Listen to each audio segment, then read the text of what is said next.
Hello guys, natay unbox karon Xiaomi TV stick. Kani siya kung ang inyong TV gani, smart TV, pwede siya mahimong Android TV gamit ani. So nana siya Bluetooth remote, then nana po siya power brick. Ang ihang device gamay ra kay siya guys, HDMI ready na siya. So diya na mo isaksak ang iyang charger. Mani iyang HDMI cord, HDMI to USB.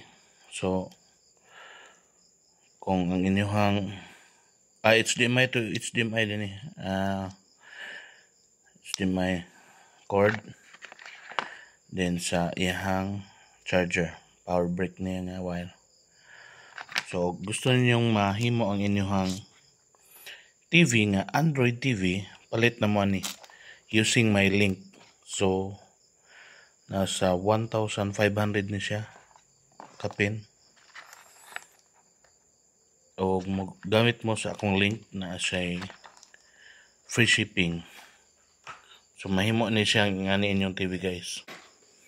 So mo na ni ang user face sa Android TV. So nana maka-install na ka og mga apps.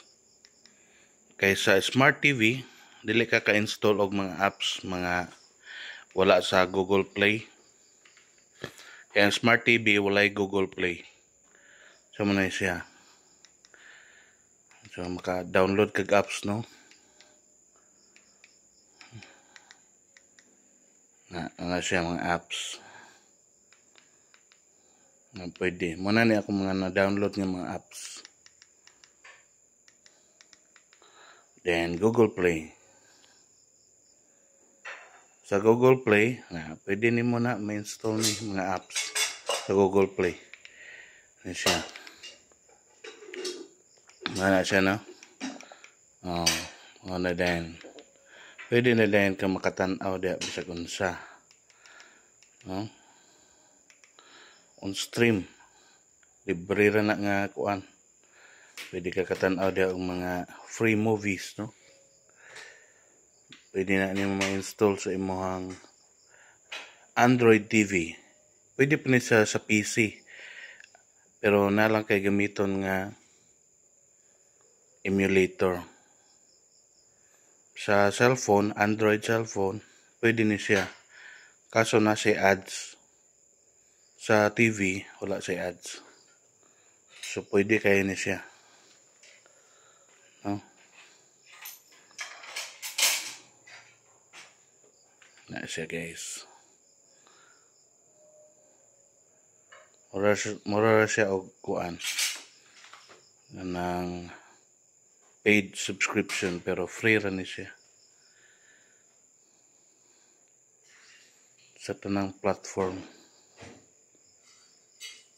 Ano na siya guys, sa sulod sa OnStream TV.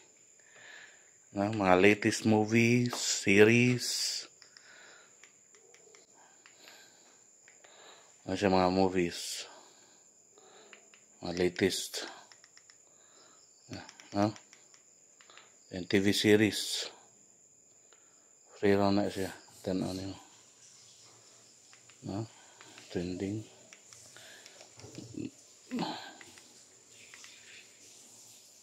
Ano siya?